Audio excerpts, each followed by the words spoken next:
আচ্ছা, পুলিশের কি তাহলে কোনো মা বাপ নাই? পুলিশের আসলে স্বাধীন কমিশন কেন গঠন করা হয়নি সে সম্পর্কে বিস্ফোরক মন্তব্য করেছেন মাননীয় সংসদ সদস্য হাসনাত আব্দুল্লাহ। কথা বাড়াবো না, সরাসরি ভিডিওতে চলে যাব এবং হাসনাত আব্দুল্লাহ পুলিশ স্বাধীন কমিশন সম্পর্কে কি কি বলেছেন সে সম্পর্কে আপনাদেরকে বিস্তারিত দেখানোর চেষ্টা করব আজকের এই ভিডিওতে। আশা করি ভিডিওটি আপনাদের সকলে ভালো লাগবে। পুলিশকে কেন অন্যের আন্ডারে রাখা হয়, অন্য রাজনৈতিক দলের আন্ডারে রাখা হয়, কেন পুলিশকে নিরপেক্ষ করতে দেওয়া হয় না সে সম্পর্কে আজকের ভিডিও। কথা বাড়াচ্ছি না, সরাসরি চলে যাচ্ছি ভিডিওতে। ভিডিও শেষে আপনাদের সাথে কথা হচ্ছে। এই সরকার পুলিশকে আবার একটা লাঠিয়াল বাহিনীতে পরিণত করতে চায়। জনগণের কিন্তু পুলিশের বিরুদ্ধে অনেক অভিযোগ আছে। পুলিশ যে ধরনের অমানবিক জীবনযাপন করে, মানে পুলিশের যে অমানবিক জীবনযাপন, এটা মানে যেটা আনইমাজিনেবল। এই পুলিশ সম্পর্কে আমাদের যে ধারণা, সেই ধারণাটা কি? সে পুলিশ হচ্ছে খারাপ, পুলিশ ঘুষ খায়, পুলিশ হচ্ছে দুর্নীতিগ্রস্ত, পুলিশ হচ্ছে চাঁদাবাজ, পুলিশের জমি দখল করে, মানুষের সম্পদ দখল করে বাসা থেকে উঠাই নিয়ে যায়। অর্থাৎ জনগণ এবং পুলিশের সম্পর্কটা এরকম বিরোধের একটা সম্পর্ক। আপনি দেখেন পুলিশের বর্তমান পরিস্থিতি, পুলিশ হচ্ছে, আমি ব্যক্তিগতভাবে মনে করি, রাষ্ট্রের সবচেয়ে নিরীহ যদি রাষ্ট্রের কোনো অঙ্গ সংস্থা থাকে সেটা হচ্ছে পুলিশ। পুলিশকে মারতে বললে মারে, ছাড়তে বললে ছাড়ে, ধরতে বললে ধরে।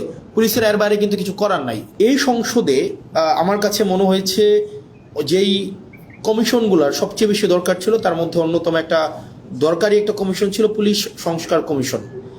দুঃখজনক বিষয় হচ্ছে এই কমিশনটা সংসদে উঠানোই হয় নাই। এই যে অর্ডিন্যান্সটা সংসদে উঠানোই হয় নাই। অর্থাৎ এটা আলোচনার জন্য, এটার প্রয়োজন আছে কিনা বা এটা কতটা প্রয়োজন, জনগণের জন্য কতটা প্রয়োজন, এটা নিয়ে আলোচনা করার জন্য সংসদে উঠানোই হয় নাই। মানে পুলিশ এই অভ্যুত্থানের অন্যতম একটা স্টেক হোল্ডার। তাদের রোল কি ছিল সেটা নিয়ে আমাদের পরবর্তীতে কথাবার্তা আছে, কিন্তু অন্যতম একটা স্টেক হোল্ডার। আমরা পরবর্তী রাষ্ট্র ব্যবস্থাটা যদি জনবান্ধব করতে চাই তাহলে পুলিশের স্বাধীনতা না, পুলিশের সুরক্ষাটা আমাদের প্রয়োজন ছিল। কিন্তু দুঃখজনক বিষয় হচ্ছে সেটা নিয়ে এই সংসদে কোনো ধরনের কথা সরকারি দল বলতে দেয়নি। সরকারি দল এই অর্ডিন্যান্সটাকে জাস্ট ল্যাপস করে দিয়েছে। এবার আসেন এই সংস্কার কমিশনে কি ছিল আমাদের।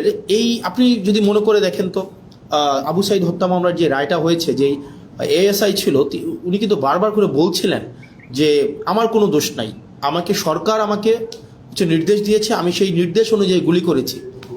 ঠিক সেটাই, পুলিশকে নির্দেশ দেওয়া হয়, সেই নির্দেশকে লফুল নাকি আনলফুল সেটাকে অ্যাসেস করা কিন্তু পুলিশের পক্ষে সেটা সম্ভব হয়ে ওঠে না। তো আমাদের যে পুলিশটা গড়ে উঠেছে, এই পুলিশ সম্পর্কে আমাদের যে ধারণা, সেই ধারণাটা কি? সে পুলিশ হচ্ছে খারাপ, পুলিশ ঘুষ খায়, পুলিশ হচ্ছে দুর্নীতিগ্রস্ত, পুলিশ হচ্ছে চাঁদাবাজ, পুলিশের জমি দখল করে, মানুষের সম্পদ দখল করে বাসা থেকে উঠাই নিয়ে যায়। অর্থাৎ জনগণ এবং পুলিশের সম্পর্কটা এরকম বিরোধের একটা সম্পর্ক। RICL TMX, যুগের পর যুগ স্থাপনা থাকে মজবুত। জনগণের বিরুদ্ধে পুলিশের যে একটা চিত্র আবহমান কাল থেকে প্রতিষ্ঠিত করা হয়েছে, এটা আসলে রাষ্ট্রের জন্য কোনো সুখকর নয়। পুলিশ কিন্তু জনগণের বিরুদ্ধে থাকার কথা ছিল না। পুলিশকে যেভাবে ঘুষখোর হিসেবে উপস্থাপন করা হয়েছে, রাষ্ট্র যেভাবে পুলিশকে হাতিয়ার বানিয়েছে দমন পীড়নের, সরকার যেভাবে দমন পীড়নের হাতিয়ার বানিয়েছে পুলিশকে, এটা হওয়ার কথা ছিল না। সেজন্য এই অভ্যুত্থানের পরে আমরা চেয়েছিলাম যে পুলিশকে একটা গুণগত সংস্কার হোক। কিভাবে গুণগত পুলিশের এই সংস্কারটা হোক? সেটা হচ্ছে, আমরা চেয়েছিলাম পুলিশের যে একটা অভিযোগ আছে, আপনি দেখেন পুলিশের বর্তমান পরিস্থিতি, পুলিশ হচ্ছে, আমি ব্যক্তিগতভাবে মনে করি, রাষ্ট্রের সবচেয়ে নিরীহ যদি রাষ্ট্রের কোনো অঙ্গ সংস্থা থাকে সেটা হচ্ছে পুলিশ। পুলিশকে মারতে বললে মারে, ছাড়তে বললে ছাড়ে, ধরতে বললে ধরে। পুলিশের এর বাইরে কিন্তু কিছু করার নাই। পুলিশকে যেই তার ঊর্ধ্বতন কর্মকর্তা যেই অর্ডার দেয়, সেটা লফুল হোক আর আনলফুল হোক, পুলিশ কিন্তু এটাকে বাস্তবায়ন করতে হয়। সেই জায়গা থেকে আমরা চেয়েছিলাম যে, এবং পুলিশের কিছু সমস্যা আছে। যেমন পুলিশের 1 নম্বর সমস্যা হচ্ছে, পুলিশ সারাদিন ডিউটি করতে হয়, মানে অলমোস্ট 24/7 ডিউটি করতে হয়, তাকে ওভারটাইম দেওয়া হয় না। পুলিশ, আপনি যদি রাজারবাগ পুলিশ লাইনগুলোতে যান বা বাংলাদেশের থানাগুলোতে যান, আপনি গিয়ে দেখবেন পুলিশ যে ধরনের অমানবিক জীবনযাপন করে, মানে পুলিশের যে অমানবিক জীবনযাপন, এটা মানে যেটা আনইমাজিনেবল। এই একটা অমানবিক জীবনের মধ্যে থেকে, এবং তার যে বেতন কাঠামো আছে সেটা নিয়ে কথা নাই বলি, তাকে ওভারটাইম দেওয়া হয় না, তাকে অলওয়েজ সিনিয়রদের যে অর্ডার, এটা আনলফুল হইলেও তাকে এটা বাস্তবায়ন করতে হয়। এবং তাকে এটা বাস্তবায়ন যদি না করে তাহলে তার পদায়ন, তার পদোন্নতি, তার হচ্ছে ট্রান্সফার, এই সবগুলোকে হচ্ছে আটকে দেওয়া হয়, সবগুলোকে আটকে দেওয়া হয়। এবং দুঃখজনক বিষয় হচ্ছে, পুলিশ যদি সরকারের কোনো ইচ্ছার বাইরে যায়, অন্যায্যভাবে সরকার একটা অন্যায্য একটা অর্ডার করছে, এটার বাইরে যদি পুলিশ যায়, তার চাকরি অলমোস্ট ইম্পসিবল হয়ে ওঠে। এখন দেখেন, পুলিশের এই যে ক্ষোভ, পুলিশের প্রতি যে এইসব অন্যায্য অবিচার করা হচ্ছে, তার পোস্টিং, প্রমোশন, পদোন্নতি সবগুলো রাজনৈতিক ইচ্ছার উপরে নির্ভর করা হচ্ছে। যত বাংলাদেশে পুলিশ যারা সরকারের যত বেশি পদলেহন করে, যারা সরকারের সবচেয়ে বেশি কাছাকাছি থাকে, যারা সরকারি দলকে সবসময় হচ্ছে পৃষ্ঠপোষকতা করে, তারা ভালো পোস্টিং পায়, তারা ভালো প্রমোশন পায়। সেজন্য সরকারের লিগেল অর্ডার করুক অথবা আনলিগেল অর্ডার করুক, এই কারণে পুলিশরা সবসময় চায় সরকারের মনোরঞ্জনের মধ্য দিয়ে ব্যস্ত থাকতে। এখন এই যে পুলিশের যত অভাব, পুলিশের যত প্রত্যাশা, পুলিশের যত চাওয়া পাওয়া, পুলিশের যত ক্ষোভ, এগুলা নিরসনের জন্য এই গভর্নমেন্ট একটা কাজ করেছিল, মানে ইন্টারিম গভর্নমেন্ট। সেটা ছিল পুলিশ গ্রিভিয়েন্স রিএড্রেস প্রোগ্রাম হাতে নিয়েছিল, অর্থাৎ পুলিশের ক্ষোভ নিরসন করা এবং ন্যায্যতার ভিত্তিতে পুলিশের যে প্রয়োজনগুলো সেগুলোকে নিশ্চিত করার জন্য পুলিশ গ্রিভিয়েন্স রিএড্রেস প্রোগ্রাম হাতে নিয়েছিল এই সংস্কার কমিশনে। অথচ বিএনপি সরকার সেটাকে বাতিল করে দিয়েছে। ভাই, একটা জিনিস বোঝেন আপনারা, পুলিশ তো একটা ডিসিপ্লিনারি ফোর্স, তার প্রয়োজন, প্রত্যাশা, চাওয়া পাওয়া সেগুলোর জন্য তো পুলিশ হচ্ছে আন্দোলন করতে পারবে না, কোথাও গিয়ে স্মারকলিপি দিতে পারবে না। তাকে যদি আপনি একটা হিলিং একটা ওয়ে না দেন, একটা উইন্ডো না দেন, তাহলে তার প্রয়োজন, প্রত্যাশা সে কোথায় দিবে, মানে সেগুলো কার কাছে জানাবে?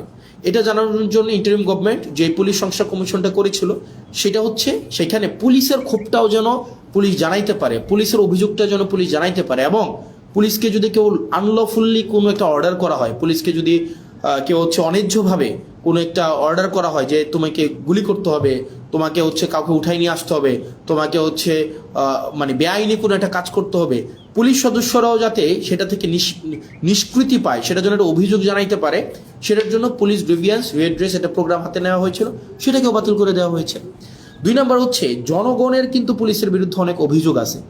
জনগণের যে পুলিশের বিরুদ্ধে অভিযোগ আছে, সেটার জন্য সিটিজেন কমপ্লেইন, আপনার সিটিজেন, এটা হচ্ছে management committee, citizen complain management committee, এটা করা হয়েছিল, এটাকেও বাতিল করে দেওয়া হয়েছে। মানে অভ্যুত্থান পরবর্তীতে পুলিশকে যুগোপযোগী করার জন্য, জনবান্ধব করার জন্য ইন্টারিম গভর্নমেন্ট যেই ধরনের পদক্ষেপগুলো হাতে নিয়েছিল, তার মধ্যে পুলিশ সংস্কার কমিশন অন্যতম। আপনি সেটাকে সংসদে উঠানি নাই, আপনি সংসদে উঠানোর আগে সেটাকে বাতিল করে দিয়েছেন। তো সেই জায়গা থেকে পুলিশের প্রতি, পুলিশকে যে রাজনীতি আবার করবে না, রাজনৈতিক হাতিয়ারে আবার পরিণত করবে না, পুলিশের যে উপরের যে পোস্টিংগুলো আছে, যেখানে প্রমোশনগুলো আছে, সেগুলোকে যে আবার রাজনীতিক করবে না, সেটার নিশ্চয়তা কিন্তু না, এবং সেটা খুবই দুঃখজনক। তাহলে দেখেন, পুলিশকে আমাকে যুগোপযোগী করতে হবে, পুলিশকে জনবান্ধব করতে হবে, পুলিশকে রাষ্ট্রের লাঠিয়াল বাহিনী হিসেবে, পুলিশকে যদি আমি রাষ্ট্রের লাঠিয়াল বাহিনীতে পরিণত করি, এবং পুলিশকে যদি ছাড়তে বললে, পুলিশ আমাদেরকে মাঝে মাঝে এসে বলে যে ভাই আমাদের পরিণতি হয়েছে এটা, সরকার ছাড়তে বললে ছাড়ি, মারতে বললে মারি, ধরতে বললে ধরি, অর্থাৎ আমাদের এই তথৈবচ অবস্থা। এখন এই তথৈবচ অবস্থা থেকে মুক্তির জন্য পুলিশ শুধুমাত্র লিগ্যাল অর্ডারটা বাস্তবায়ন করবে, এবং পুলিশ সরকারের লাঠিয়াল বাহিনী হইবে না, পুলিশ জনবান্ধব হবে, পুলিশ জনগণের হবে। সেটার জন্যই কিন্তু হচ্ছে সংস্কার কমিশনটা করা হয়েছিল।